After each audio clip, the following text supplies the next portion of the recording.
منتخیل صاحب، ہم ایک اعتماد کے فقدان کی بات کر رہے تھے. جو ہم جے یو آئی کے اب بیانات سنتے ہیں اس سے وہ بہت واضح ہوتا ہوا نظر آتا ہے. تو اب آپ پہلے بھی اس پہ بات کرنا چاہ رہے تھے, کیا وجہ بنی کہ مولانا صاحب سے ایک چیز کے اوپر اتفاق رائے کیا, 26ویں ترمیم کرا لی, اس کے بعد آپ لوگ اس بات سے پیچھے ہٹ گئے؟ اصولی بحث کو ایک طرف رکھتے ہوئے مدارس رجسٹریشن کے حوالے سے وہ ایک الگ ڈیبیٹ ہے, لیکن یہ وعدہ خلافی کیوں ہوئی؟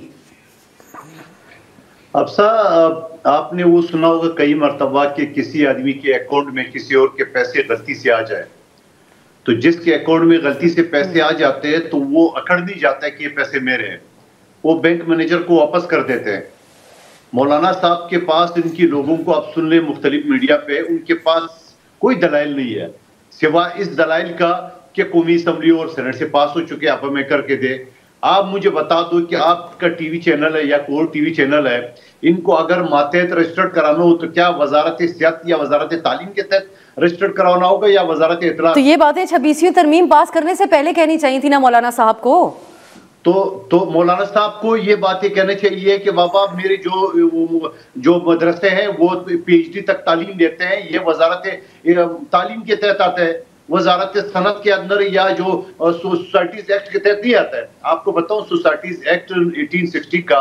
یہ اس وقت سے رائج تھا جب ایک مسجد ہوا کرتے تھے, مسجد رجسٹرڈ ہوتے تھے, پھر یہ مسجد کے ساتھ مدرسہ بننا شروع ہو گئے, پھر یہ مدرسے کو دینی اور دنیائی تعلیم میں کنورٹ کر کے پی ایچ ڈی کے لیول. کراچی میں ایک مدرسے کے سالانہ پروگرام میں گیا, وہ تو پورے مڈل ایسٹ سے جو نا وہ ہزاروں کی تعداد میں لوگ آتے ہیں اور وہ بالکل ہائر جو اعلیٰ تعلیم جو دینی ہے وہ حاصل کرتے ہیں. تو آپ مجھے بتاؤ کہ ان کو, میں تو یہ مطالبہ کرتا ہوں کہ وزارت تعلیم کے ساتھ ساتھ ان کو ایچ ایس سی کے تحت بھی رجسٹر کرنا چاہیے, کیونکہ تو آپ تو منتخیل صاحب آپ کو ڈٹ جانا چاہیے تھا, مولانا صاحب کے سامنے ڈٹ جانا چاہیے تھا. بے شک 26ویں ترمیم پاس ہوتی نہ ہو پاتی اس کے بعد. افسر سن لے, گزارش سن لے, اگر میں یہ کہتا ہوں کہ یہ اجرت میں یہ بل پاس ہوا ہے, میں یہ کہوں گا کہ یہ غلط پاس ہوا ہے, میں تو غلط کا لفظ استعمال کروں گا. لیکن اگر اس غلطی پہ ہم جو نا ڈٹے رہے جیسا آپ بتا رہے ہو, تو وہ جو 18,600 وزارت تعلیم کے تحت جو رجسٹرڈ ہوئے مدرسے جن کے پاس 10 بورڈ ہے, اس کو کہاں لے کے جائیں گے؟ یا مولانا صاحب کہتے ہیں نہیں وہ وہی رہے ہم یہی رہے, ایسا تو نہیں ہو سکتا ہے نا. آپ نے اگر غلطی کر لی یا اجرت میں کوئی بل پاس ہویا تو وہ 17 تاریخ کو 11 بجے اجلاس کو بلایا, یا ابھی تک میرا خیال میں اعلان نہیں ہوا ہے, تو اس کے تحت آپ یہ ساری چیزیں دور کر دیں. اور پھر اگر اس پہ حکومت ڈٹے رہے, یا آپ کی جو بات ہے کہ وزارت یہ صنعت کے تحت ان کو رکھا جائے, تو وہ جو مدارس 18,600 وزارت تعلیم رجسٹرڈ اس کو کیا کریں گے؟ اس طرح تو کوئی بھی ادارہ شروع ہو جائے گا, کل کوئی انڈسٹری والے کھڑے ہو جائیں گے ہمیں وزارت جو ہے صحت کے تحت رجسٹرڈ کیا جائے, تو یہ تو ایک عجیب. منتخیل صاحب, یہ تمام باتیں سننے میں اچھی لگ رہی ہیں, لیکن میرا بنیادی سوال وہیں پر رہ جاتا ہے کہ پھر آپ نے ان سے پہلے اتفاق کیوں کیا, انگیج کیوں کیا؟ لیکن سب کو سمجھ آتی ہے 26ویں آئینی ترمیم پاس کرنا تمام حکومت اور ان کے اتحادیوں کا سب سے بڑا ٹاسک بنا ہوا تھا, اس کے لیے آپ کو کچھ بھی کرنا پڑتا, آپ لوگ کرنے کو تیار تھے اور کیا بھی. ڈوگر صاحب کی طرف جاؤں گی کیونکہ ڈوگر صاحب کی آگے مصروفیت ہے. ڈوگر صاحب, ایک تو آپ کو خواجہ آصف صاحب باور کروا رہے ہیں کہ آپ لوگوں کے اندر جو اختلافات ہیں وہ سب لوگوں کے سامنے ہیں, آپ کی قیادت کی باتوں کے اوپر کارکن بھی یقین کرنے کو تیار نہیں اور خان صاحب خود بھی یقین کرنے کو تیار نہیں. دوسری طرف اب یہ بھی خبر آ رہی ہے جو رؤف حسن صاحب ایک دوسرے ٹی وی چینل کے اوپر بتا رہے ہیں کہ خان صاحب نے آج اس خواہش کا اظہار کیا ہے کہ ان سے اڈیالہ میں اچکزئی صاحب, محمود اچکزئی صاحب کی اور اختر مینگل صاحب کی ملاقات کروائی جائے. سو اس سے پہلے بھی تو اچکزئی صاحب کو ٹاسک دیا گیا تھا اپوزیشن اتحاد کا, پھر نظر انداز کر دیا گیا جس کا انہوں نے شکوہ بھی کیا تھا. اب آپ لوگ کیا سوچ رکھتے ہیں اس بارے میں؟ جی, میں نے ابھی اس سے پہلے آپ کے چینل میں آپ کو بتایا کہ محمود خان اچکزئی صاحب اور باقی جو ہمارے لیڈران ہیں, جو الائنس کے ہمارے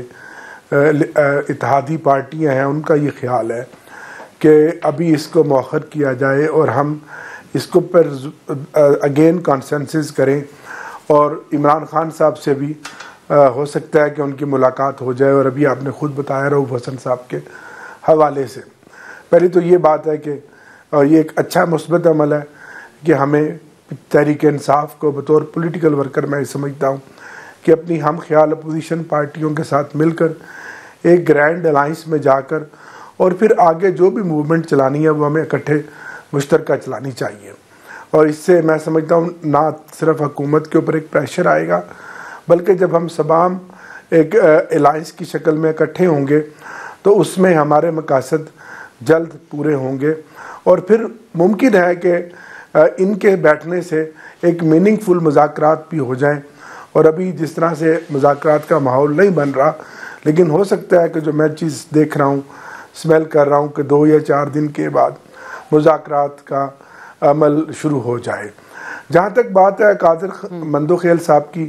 مولانا فضل الرحمان صاحب کی لیجسلیشن کے حوالے سے، میں خود اس کمیٹی کا ممبر تھا اور اس تمام سٹیپس کے اوپر میں خود آئی وٹنس تھا، اور ان تمام ملاقاتوں کو بھی میں نے خود دیکھا، جو ملاقاتیں بلاول بھٹو صاحب کی دن میں 4 مرتبہ فضل الرحمان صاحب کے ساتھ ہوئیں، اور پھر باقی حکومتی وفود کی ہوئیں، اور پھر ہماری وہاں ہوتی رہیں۔ اور اس کمیٹی میں بھی میں جب خورشید شاہ صاحب کی زیر صدارت جو کمیٹی ہوتی تھی، اس میں بھی فضل الرحمان صاحب اور کامران مرتضیٰ صاحب آتے تھے۔ تو یہ بل جو ہے مدارس کا، وہ پہلے دن سے ان کا مطالبہ تھا۔ کچھ چیزیں اور تھیں، وہ ڈرافٹ چینج ہوا، پھر پہلے حکومت کا ڈرافٹ چینج ہوا، پھر دوسرا تیسرا، تو یہ کوئی اتنی عجلت میں نہیں ہوا، اور اتنی ہیجانی کیفیت میں پورے ملک و قوم کو حکومت نے رکھا ہوا تھا۔ اگر وہاں کوئی تحفظ تھے مولانا فضل الرحمان صاحب کی اس بل پر، ان ترامیم پہ، تو وہاں اس وقت بات کر لینی چاہیے تھی، جو کہ کئی راتیں اور کئی دن آنکھوں میں قوم نے گزارے۔ وہ جو اعصاب شکن دن گزرے آپ کے سامنے 26ویں ترمیم کے موقع پر، اب جب پارلیمنٹ سے وہ تمام کا تمام پورا ایک پیکج، آئینی پیکج منظور ہو گیا، اور اس کے بعد پھر فضل الرحمان صاحب کی یہ بات بالکل درست ہے کہ اب صدر کا اس کے اوپر دستخط نہ کرنا، یہ بات درست نہیں ہے۔ ہم اصولی طور پر مولانا فضل الرحمان صاحب کے بالکل ساتھ ہیں، حالانکہ ہم نے اس پورے پیکج میں ووٹ نہیں دیا، ہم نے اس کو اپوز کیا، لیکن فضل الرحمان صاحب کو منانے میں اور اس ساری لیجسلیشن کا جو کریڈٹ ہے وہ بھی میں آپ کو بتاؤں اب یہ بلاول بھٹو زرداری صاحب کو جاتا ہے، کیونکہ انہوں نے اس سارے عمل کو لیڈ کیا۔ تو اب ایسے میں سمجھتا ہوں کہ فضل الرحمان صاحب کا جو موقف ہے وہ بالکل درست ہے، کہ جب آپ کو ان کی ضرورت تھی تو آپ دن میں 4 مرتبہ وہاں گھٹنے ٹیکتے تھے، اور اب آپ کہیں کہ جی اب یہ ہے اور وہ ہے، لینا ہے اور دینا ہے فلانا، یہ مناسب نہیں ہے۔ ٹھیک ہے، اور اس کا نتیجہ یہ نکلا کہ آج پیپلز پارٹی کو بھی اعتراضات ہیں، جو نتائج 26ویں ترمیم کے نکلے ان کی خواہش کے مطابق نہیں اس کے نتائج نکلے جوڈیشل کمیشن کی۔ اگر ہم بات کریں رانا صاحب، ڈاکٹر صاحب آپ کے قیمتی وقت کا بہت بہت شکریہ۔ میں رانا صاحب کی طرف ہی یہ بات اب لے کے جاؤں گی۔ اختر مینگل صاحب، اچکزئی کمبائن ہو جائیں پی ٹی آئی کے ساتھ تو یہ ایک بڑی فورس بنتی ہے، اور پہلے سے سیاسی تجزیہ کار اس کو ایک بڑی فورس کے طور پہ دیکھتے تھے۔ 26ویں ترمیم کے حوالے سے مینگل صاحب کے بڑے سنجیدہ اختلافات ہیں، اس کے طریقہ کار کے حوالے سے انہوں نے اپنی اراکین کے بارے میں بھی شکوہ کیا۔ سو آپ نہیں سمجھتے کہ یہ ایک بڑی فورس حکومت کے خلاف بن کے اپوزیشن سامنے آ سکتی ہے اگر یکجا ہو جائے؟ سب سے پہلے تو یہ جو مدارس بل ہے رجسٹریشن کا، اس کے حوالے سے میں کچھ کامنٹ کرنا چاہوں گا۔ دیکھیں پی ٹی آئی تو پیورلی اس پہ سیاست کر رہی ہے، اور ان کو یہ ایک موقع ملا ہے کہ وہ مولانا صاحب اور حکومت کے خلاف بات کریں۔ اس کی وجہ یہ کہ یہ بل جو کہ یہ منسٹری آف ایجوکیشن رجسٹر کرے گی مدارس کو، یہ 2019 میں پی ٹی آئی نے ہی اس کو جو ہے وہ امپلیمنٹ کیا تھا۔ تو آج جب وہ مولانا صاحب کی سائڈ لیتے ہوئے اس موقف کے اوپر، تو وہ لیکن رانا صاحب یہ بھی تو ایک دلیل دی جاتی ہے کہ سیاستدان آپس میں کوئی بات طے کرتے ہیں، اس کی بڑی اہمیت ہوتی ہے، دیٹ ٹو پیپلز پارٹی جیسی جماعت، نون لیگ جیسی جماعت، اور مولانا فضل الرحمان جیسے سینئر سیاستدان۔ یہاں تو بات دھوکے بازی پہ ہو رہی ہے، دھوکے بازی کی بات، یہ الفاظ مولانا نے استعمال کیا۔ میں آپ کو اس پہ دیکھیں، 26ویں آئینی ترمیم ہم لے کے آ رہے تھے، اور ہم نے بھی عجلت کا اظہار کیا اس وقت حکومت نے، تو اس وقت مولانا صاحب نے انہوں نے ضد کی کہ نہیں، آپ اس طرح ہم سپورٹ اس کو نہیں کریں گے، اور جب تک ہم اس کو تفصیل میں نہیں دیکھ لیتے اور اس کے اوپر ڈیٹیل اور انہوں نے پھر یہ بھی کہا کہ ہم نے اس کے دانت نکال لیے اور سب کچھ کر لیا، اور کنسنسس ڈیولپ ہوا، اور اس کا کریڈٹ بھی انہوں نے لیا۔ تو دیکھیں بات یہ ہے کہ ابھی یہ بل ہم نے تو مولانا صاحب کو سپورٹ کیا، اور یہ دونوں اسمبلی سے پاس ہو گیا۔ اب جب وہ چٹھا کھولی گیا ہے، اور اس کے بعد مختلف جو علماء کاؤنسلز ہیں ان کا بھی ایک پوائنٹ آف ویو آ گیا ہے، تو مولانا صاحب کو اسی اسپرٹ کے ساتھ جس میں وہ 26ویں آئینی ترمیم کی اسپرٹ میں پوری قوم کو سکھا رہے تھے کہ کنسنسس ہونا چاہیے، تو یہاں کنسنسس کر لیں۔ ایک ٹرسٹ بریک نہیں ہو گیا اب آپ لوگوں کے درمیان؟ دیکھیں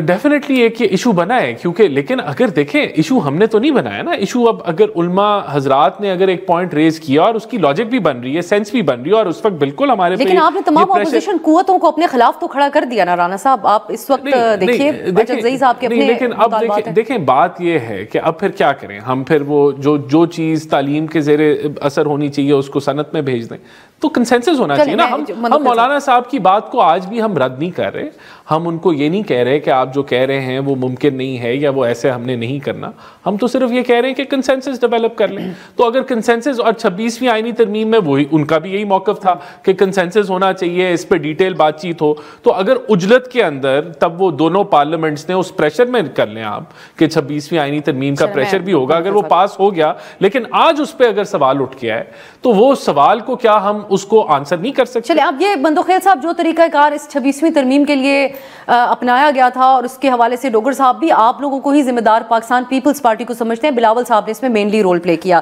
تو اس کے نتائج تو آج اس سے تو آپ بھی خوش نہیں ہیں ابھی سے بندوخیل صاحب. جو جوڈیشل کمیشن کی فارمیشن ہے اس اعتبار سے بھی آپ لوگوں نے کہا آپ کی نمائندگی پوری نہیں ہے, اور ایک خاموشی سی بھی چھائی ہوئی ہے جس حوالے سے آپ اور حکومت کے درمیان بات چیت کے اوپر زور دیا جا رہا ہے. سو نتائج 26ویں ترمیم کے جو تھے اس سے آج پیپلز پارٹی خوش نہیں ہے, ہم یہ کہہ سکتے ہیں. جی بالکل آپ کہہ سکتے ہو, لیکن آپ یہ بھی بات یاد رکھنا, اگر آپ مولانا صاحب کی بات کریں ہمارے لیے قابل احترام ہے, انتہائی عالم دین ہے, لیکن جو میثاق جمہوریت بی بی شہید اور نواز شریف صاحب کے بیچ میں سائن ہوا تھا اس پہ عمران خان کا بھی سائن تھا, اور اس مولانا صاحب نے بھی اس کو اوکے کیا ہے, اور ہم نے اس میں یہ کہا تھا کہ آئینی عدالت ہونے چاہیے. وہ آئینی عدالت کی بجائے آئینی بینچ بن گیا, اور ہم نے تو ضد نہیں کی ہے. جب کنسنسس تھا سب پارٹیوں کا, ایون کی پی ٹی آئی بھی انڈائریکٹ جو ہے نا ان بورڈ کی, گور خان صاحب اور بلکہ روف حسن صاحب نے تو کہا یہ مسودہ ہی ہمارا ہے, اور جا کے خان صاحب نے جب اس کو ویٹو کر دیے تو وہ معاملہ دوسری طرف چلے گئے, ورنہ تو میڈیا پہ آ گیا. تو میں یہ سمجھ رہا ہوں کہ جیسا رانا صاحب نے بات کی ہے کہ اگر کوئی چیز, چلو میں یہ کہوں گا آج بھی پیپلز پارٹی اور نون لیگ خاموش ہوتے ہیں, اگر یہ دوسرا جو گروپ ہے, میں گروپ کہوں گا یا اس کو بھی 10 بورڈ ہے ان کے پاس, انہوں نے جو ہے اعتراض اٹھایا ہے, اور آلریڈی 18,600 رجسٹرڈ ہو چکے ہیں ان کے مدارس. تو آپ مجھے بتا دو کہ یہ تو ایک نیا تنازع شروع ہو جائے گا. تو کیوں نہ رانا صاحب نے بڑی خوبصورت بات کی, کیوں نہ مولانا صاحب جو کہ کنسنسس کا ایک دائی ہے اور وہ یہ کہتا ہے کہ ہونا چاہیے, تو کیوں نہ ان گروپ کو بھی بلایا جائے, تمام پولیٹیکل پارٹی بھی بیٹھ جائے, پی ٹی آئی کو بھی بٹھایا جائے, اور ان کا ایک حل نکالا جائے. ہم بضد نہیں ہے, لیکن ہمارا یہ کہنا ہے کہ اگر اس کو, ایک تو یہ غلط, مثال کے طور میں بتاؤں, میں وکیل ہوں, میں اپنے رجسٹریشن جو ہے لا کونسل کے ساتھ کروں گا یا جا کے ڈینٹل کونسل یا M B B S council کے ساتھ کراؤں گا. تو اس پہ تو اگر آپ یہ کہہ رہے کہ ہم نے نہیں سوچا, تو مولانا صاحب نے بھی نہیں سوچا کہ آپ ایک چیز کریں کہ آپ جو ایک وزارت تعلیم ہے ان کے بجائے آپ صنعت میں لے جا رہے ہو. میں نے آپ کے حوالہ دیا 1860 کا یہ مساجد ہوا کرتے ہیں.